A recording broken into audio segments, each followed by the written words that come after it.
Good afternoon. It's Rebecca Happy here again for the Woo Spiritual Summit. And today we have our special guest speaker, Pete Bernard, also known as the Algonquin Medicine Man, who operates out of the city of Ottawa.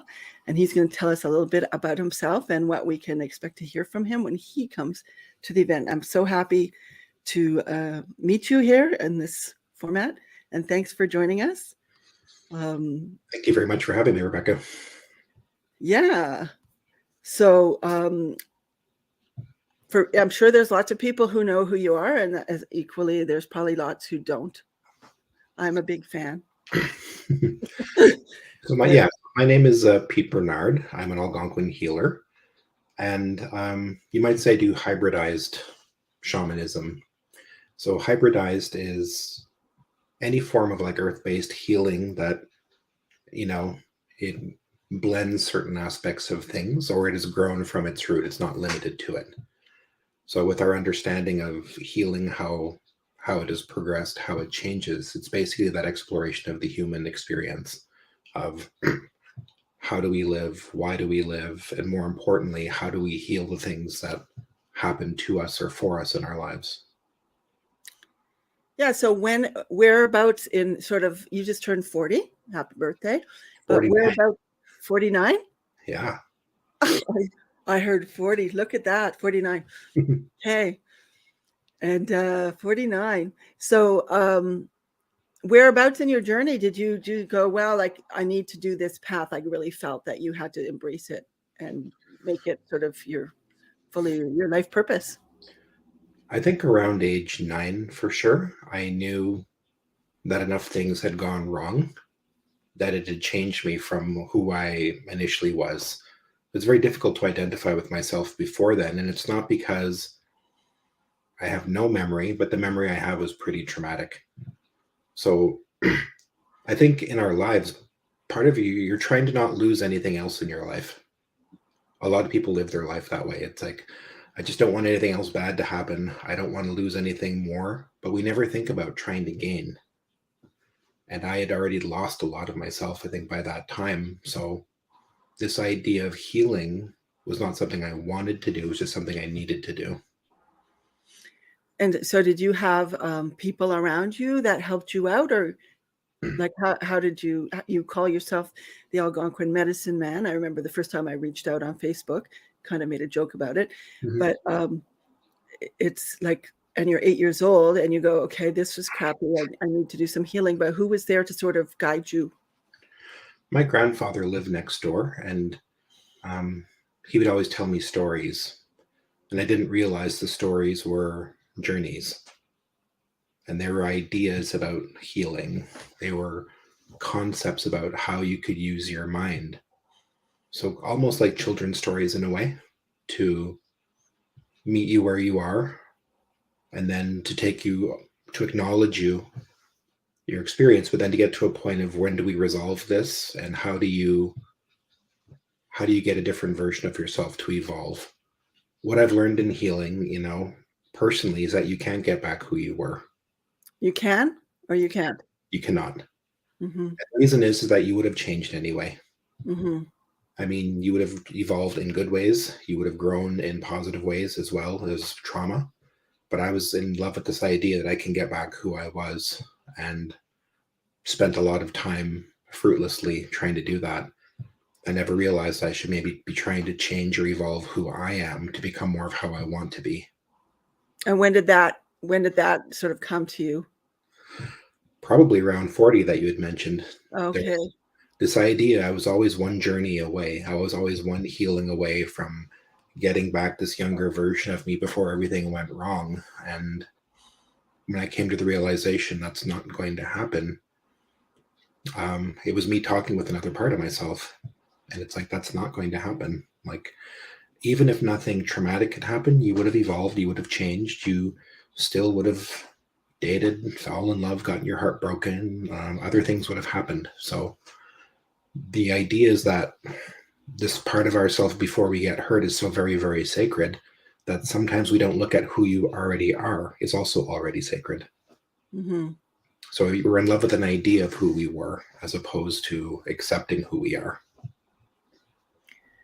So this notion of healing and being a healer, for me, that's relatively new, you know.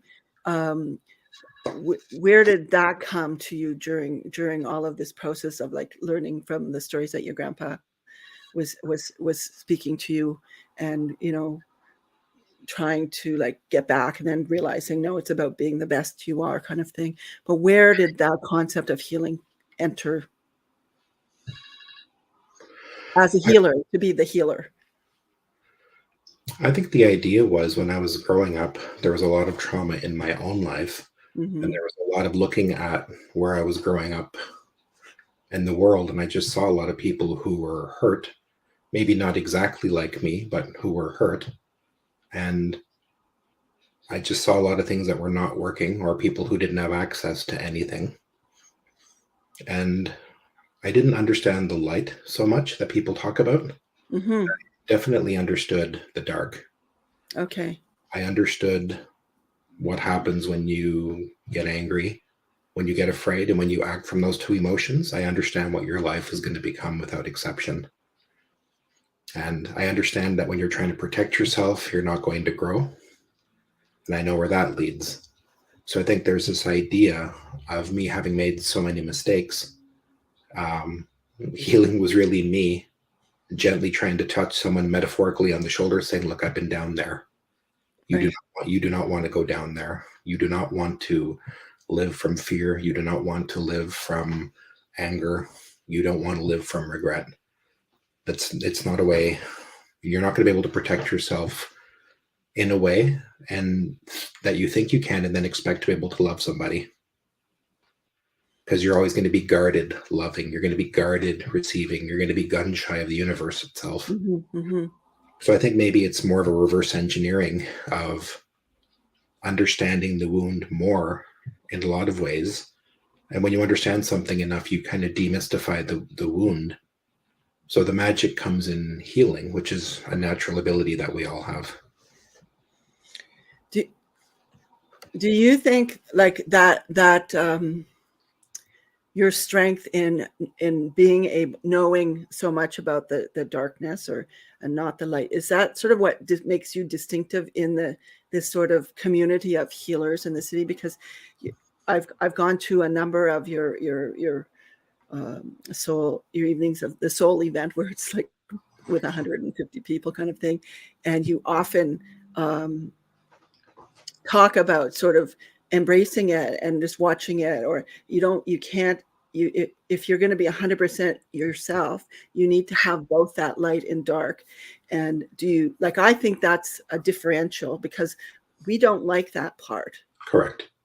And even in just sort of mainstream sort of psychotherapy, you have to do that. And I don't know, they don't speak about it in the same way that you speak about it, but I think, but I'm asking you, do you see that sort of as differentiating yourself from the community that's around us? Absolutely. Yeah. In the what I hear from people is like they want higher vibrations, Yes. they want ascension, Yes. they want love, they want light. And what I think is really important in shamanism is the environment that we are in mirrors our consciousness. You're going to spend half of your day in light and half of your day in dark. So when it gets dark outside, we don't say it's evil time. It's just nighttime. And everything that's already there is still there. You just can't see it. Hmm. Different animals come out, but there's nothing bad. But it's a judgment. Because you can't see, it's bringing up all of these primal fears in you. And when you really translate over to your life, there's things you choose to not look at, places you Right. choose to not go. And those things have power over you. So they are your imaginary fence. It just says, here's the box that you're in. Don't step outside of it. Right.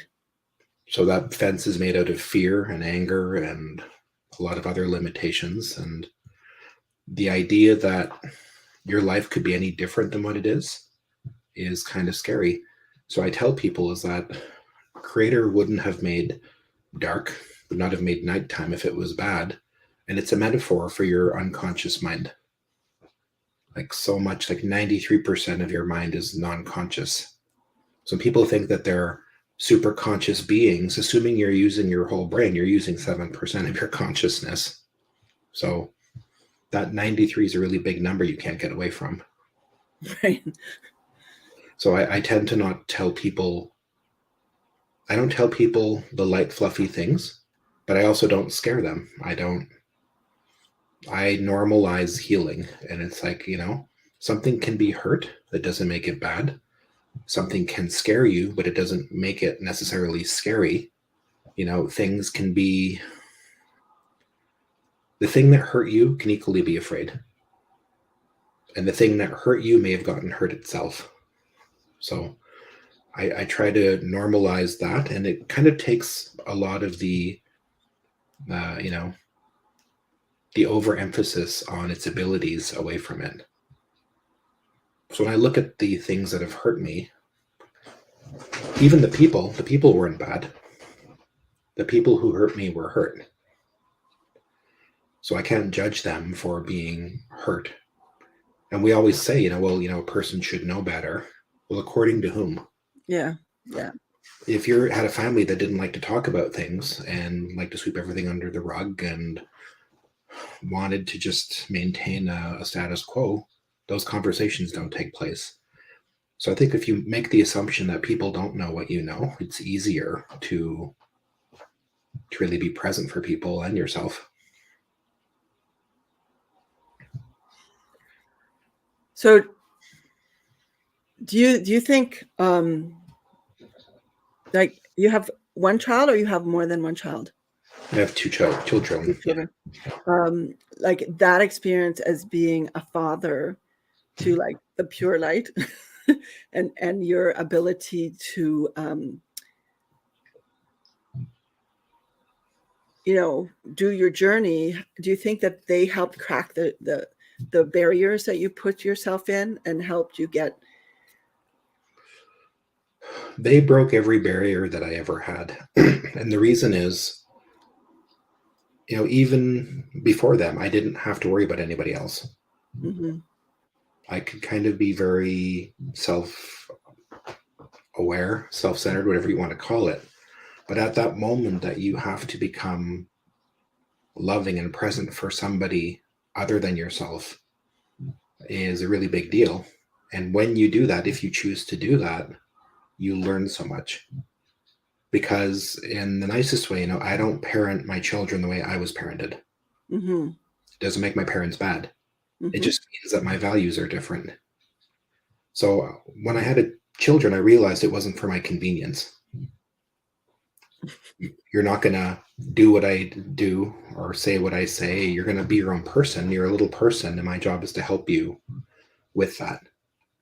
So you're trying to bring out the best in a person, and what are their talents? What are their skills? What are they curious about? And can you give them that immersion, that time, that energy? Can you read cues? And so when you make somebody, in a lot of ways, maybe even more important than you or a greater focus than you, you learn your issues are not that big a deal. Mm-hmm. My issues can wait because I'm barbecuing right now. Right. Taking care of the family, or, that's just the nature of, I think, who we are. And if you have that, that love will definitely open you up and refocus you on something. Thank you. So on April 22nd, you're going to be I think you're showing up at the end of the day. You're going to do what are you doing on April 22nd at the Spiritual Summit? Yeah, we're going to be talking about normalizing healing. And the reason why we're doing that is that we've normalized so much of trauma. Yeah. That we say, well, that's just the way I am. That's just the way it is. Well, I avoid all of that. And you don't realize that the normalization of trauma has screwed you, because you don't coexist with your trauma and then live your dream. Right. I've never seen a picture of somebody with their fear beside them on top of Mount Everest. They those two things don't go well together. Yeah. So if we begin to normalize healing, in the spiritual community, there's always this belief that we have to know a lot and that we have to be spiritual masters before we can do anything. Mm-hmm. And everybody's an average person in a beautiful way to me, including myself. And it's the curiosity of what would happen if I stopped trying to force or run away from my issues. Like, I'm not trying to hunt my issues down and kill them. And I'm also not trying to give them my life, but is there a space in between where I can learn from them and let them go? And sometimes people would call that self-inquiry or self-understanding. But there's an energetic component to it because we are energy, and there's a conscious component because we can decide what to do with it. But when you can normalize a practice and make it relatively simple, people will use it. Right. If it's a 90-minute commitment every day, people will probably not do it. No. So if you can get it to point and to really figure out what it is, and I do this with a lot of my clients, and it's a game changer. Like, I never would have thought something as simple as what we just did would have such a large impact. Mm-hmm. And the reason is healing, we like to think it's in the mind, but it isn't. Your mind is through your body, and it's a mind-body connection. It's a brain-heart connection. So the coherence between those two, like literally making a connection between your brain and your heart, changes so much of how you do energy healing, how you do everything. So it's not like you need to know everything. I mean, you do know everything, just in a different way. But it's the quality of your questions too that really dictate a lot of the direction of your life and the quality of your life. If I was The questions that you have for yourself, you mean? Yeah. I think if you wake up every morning, Rebecca, Mm-hmm. and you were to begin your day by saying, what's the next amazing thing the universe would like to do for me? It acknowledges the universe has already done amazing things for you. Mm-hmm. It acknowledges gratitude. It acknowledges that your relationship with the universe is a certain way. If you wake up and it's like, oh, God, it's only Monday. Like, why can't it be Saturday or Friday night? So there's this idea of a celebration with that question. The universe wants to do something amazing for me, and I'm going to receive it. Cool. So just the nature of your questions and your self-inquiry really do happen. Thank you. You're very welcome. So Pete's going to be speaking on April 22nd at the Woo Spiritual Summit. Be sure to show up. It's on. You can find out more about his work in the community here at the 8th Fire, and you can get tickets for the Spiritual Summit at a site. I can't find it, but it's called Woo Spirit. Here, I found it. Anyway, thanks so much. I'm looking forward to the day, actually. Thank you very much.